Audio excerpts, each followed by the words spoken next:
Assalomu alaykum, yurtimiz va xorijda bo'layotgan muhim voqealar tafsiloti bilan efirda xabarlar, studiyada Hurmat Oynurmatova. Avval bugungi dasturimizning qisqacha mazmuni bilan tanishib oling. Jalolobodda sud ijrochilari 25 ming so'm pora olayotganda qo'lga olindi. O'sh shahrida buzilgan yo'llar qayta avvalgi holatiday qilib ta'mirlanmayapti. Batkanda o'rik gulladi. Oblastdagi bog'bonlar 7000 gektar o'rik bog'idan ko'ngildagiday hosil olishgani bilan sotishda muammolar yuzaga kelmoqda. O'zbekistonda Markaziy Osiyo davlatlari orasida 2-marta milliy liboslar ko'rgazmasi bo'lib o'tdi.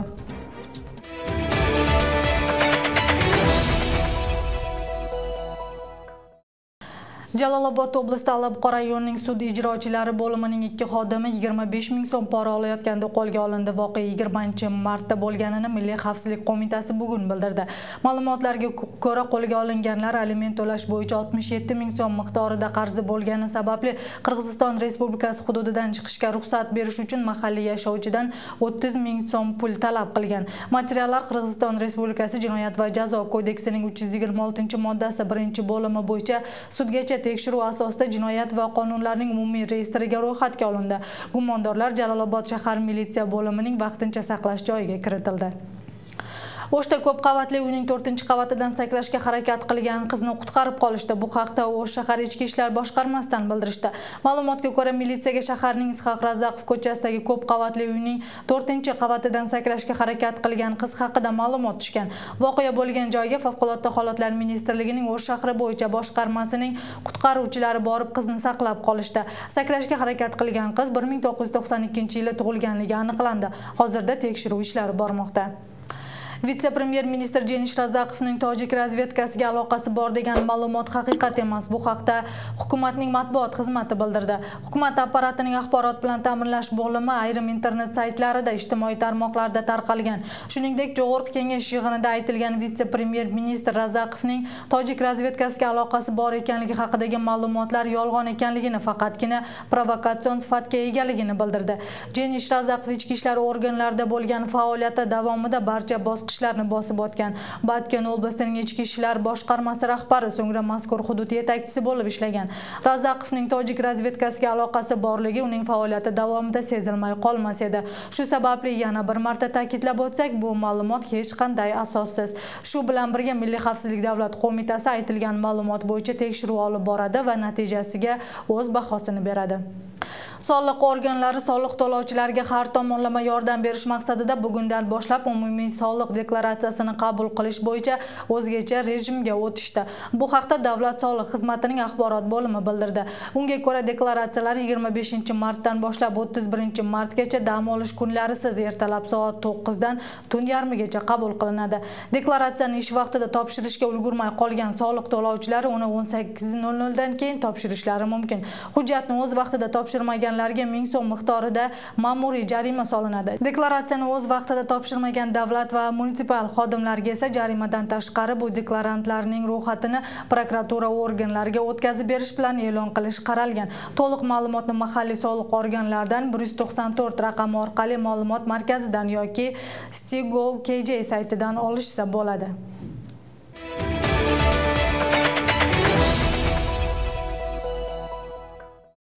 O'sh shahrining Manasota kichik rayonining ichki yo'llarini holatidan yashovchilar norozi. Mazkur hududdagi Saliva 42-uyning oldiga to'shalgan asfalt issiqlik quvurlarini olib o'tgandan so'ng buzilganini aytishdi. Kommunal quvurlar olib o'tilgandan keyingi yo'llarning holati bilan navbatdagi lavhada tanishasiz. Saliva ko'chasining 42-uyi yoniga 2010-yil asfalt to'shalgan. Hozirga kelib yo'lning holati yomonlashib ketgan. Sababi yangi yo'l ostidan o'tgan quvurlarni yangilagan kompaniya ishini sifatsiz bajargan deydi mahalliy yashovchilar. 1 yilga yetmay qilgan asfaltlar ko'chib tushib qoldi mana. Dedim, balacha qo'ynay, nima qiladi? Yilga shu qum tashlab qo'ysiz, qayerlar chachrab jo'q bo'lib ketadi. Mana shu yerdan boshlab, o bizning domga cheyin, domning oldina cheyin qazilgan. 1 yilga yetgan jo'q buni asfalt kachishdi o'zicha. Buni sloyinda aya juqa berganda bizning ko'yga ishib, shuni asfaltni qayronda asfaltlab bersa, yaxshi bo'ladi. Bunday holatni nafaqat ichki yo'llarda, balki markaziy yo'llarda ham kuzatish mumkin.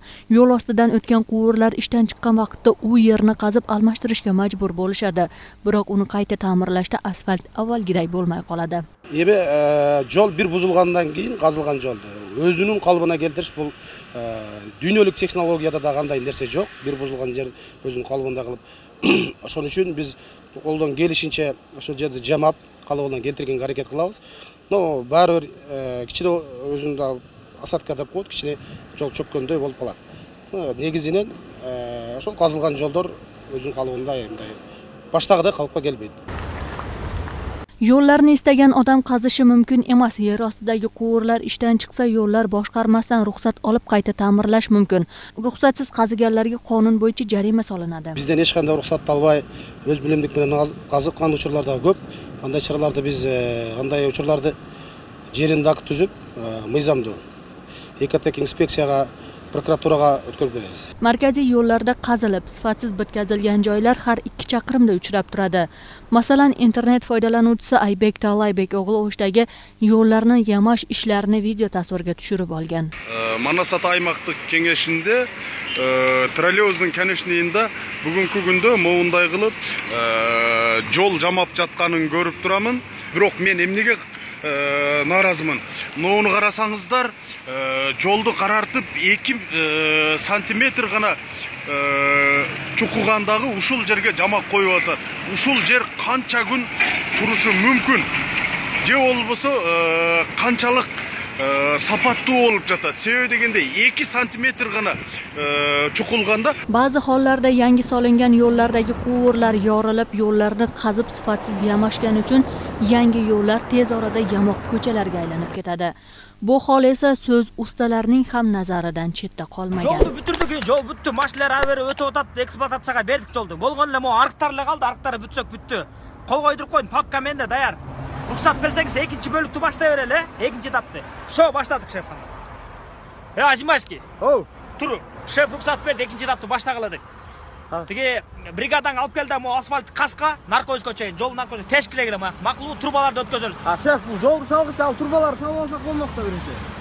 Vaqtdan o'zran qaqdan kelgan emas, yo'lni salib bitgandan keyin ana tashkilash kerak. O'shani bilmaysiz. Ata-olardan kelayotgan salib qanday buzasiz? Bungacha qazilgan yo'llar xususiy kompaniyalar tomonidan ta'mirlangan. 2017-yildan beri O'sh shahar yo'llar boshqarmasi tomonidan yo'llarni qayta ta'mirlash bo'limi ishlay boshladi, deydi mutaxassislar. Ularning asosiy vazifasi qazilgan yo'llarni sifatli ta'mirlashdir. Batkendagi o'riklarning 80% gulladi. Oblastdagi 7000 gektar o'rik bog'ining ayrim hududlarida o'rik gullarini to'ka boshlasa, tog'li hududlarda esa endigina kurtakladi. Har yili oblastda 110 tonna o'rik olinsa, uning 4 dan birigina eksportga chiqadi. Qolgani esa ichki bozor orqali Tojikistonga sotiladi. Shu sababli hukumat vakillari dehqonlarga kooperativlar ostida birlashish talabini qo'ymoqda. Kooperativlar tuzishda qanday muammolar bor, navbatdagi lavhada bilib olasiz. Bu yili bahor erta kelib, o'rik har yilgiga nisbatan ertaroq gulladi. Ayni vaqtda oblastdagi 7000 gektar o'rik bog'ining 80% gullab bo'ldi. Tojikiston bilan chegaradosh Arka zonasida esa o'rik gulini to'ka boshladi. Dehqonlar hozirda havoning keskin o'zgarishidan xavotirga tushishmoqda. Sababi o'rik hosili hozirgi ob-havoga bog'liq. Xudoydan tilab turamiz, ko'p isib ketmasin, ko'p suv ketmasin deb. Ilgaridan so'z bor, o'sha issiqdan qalbat, sovuqdan qalat degan so'z bor-da bizning qirg'izlar. Себеби дегенде бул ысык болгондо бул жаш назик мөмөлөрдүн баары уруп кететкендигин түшүн болбой калат экен. Ал эми суук болсо бир аз калат экен да.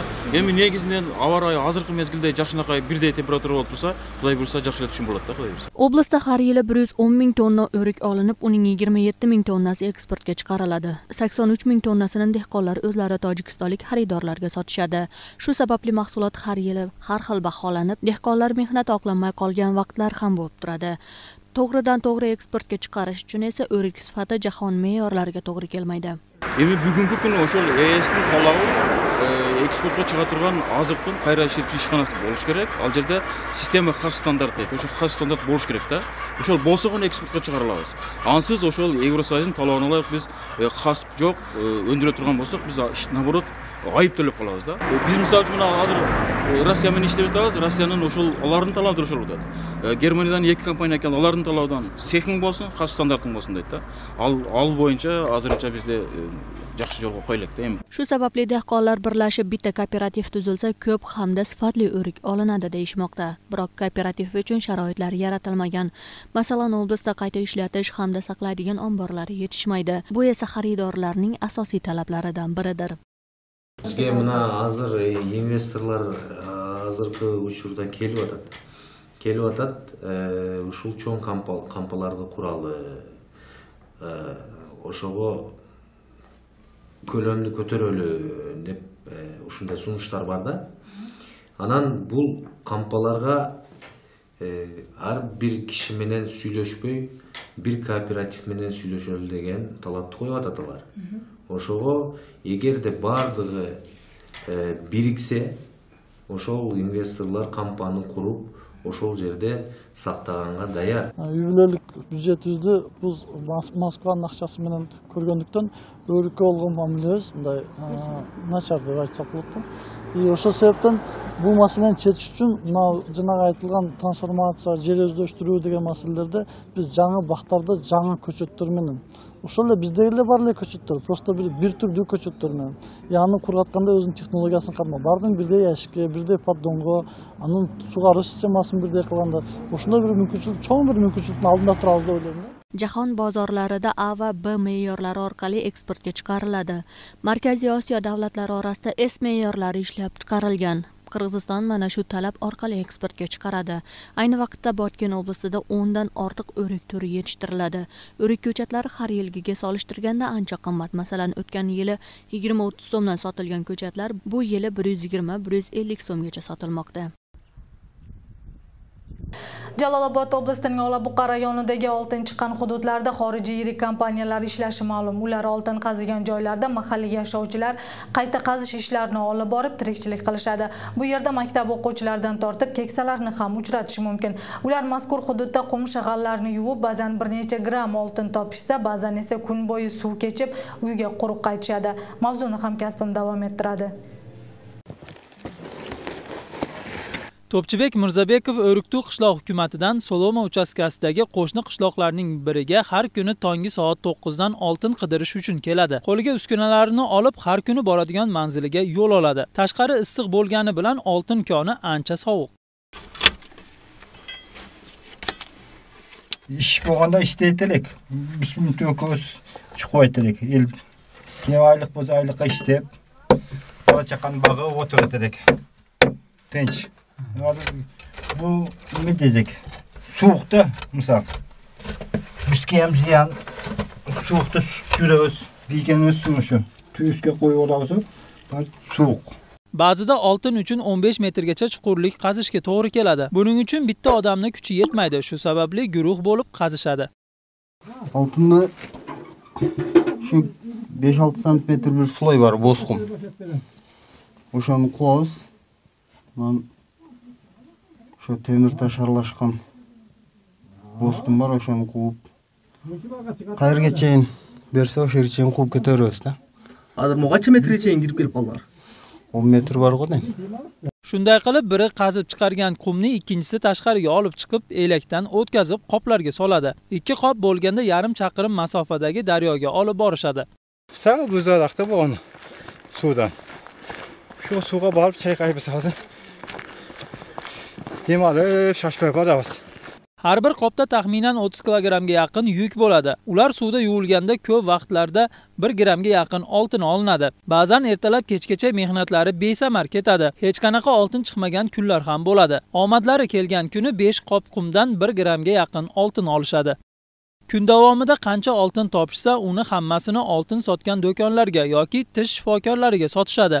Biroq ba'zi sabablarga ko'ra mahalliy yashovchilar bu borada batafsil ma'lumot berishmadi. Ishsizlik avj olgan vaqtda Salom uchastkasidagi 50 ga yaqin yashovchilar qishda oltin izlab kundalik turmushlarini o'tkazishmoqda. Mahalliylar oltin qidirayotgan bu yerni KGM Ltd kompaniyasi 2025-yilgacha ijaraga olishgan.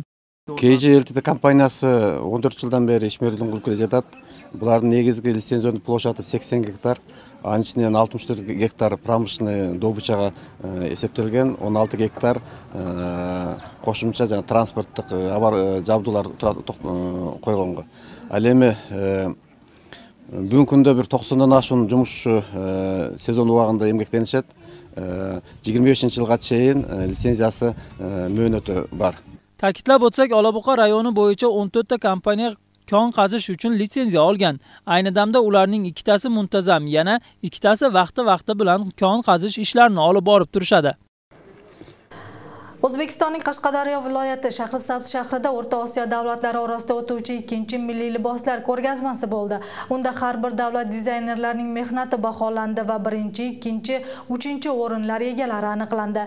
Milliy liboslar ko'rgazmasini o'tkazishning asosiy maqsadi millatlararo munosabatlarni mustahkamlash, zamonaviy liboslar bo'yicha tajriba almashish. Milliy liboslarning bugungi kundagi ahamiyati haqida navbatdagi lavhada so'z bo'ladi.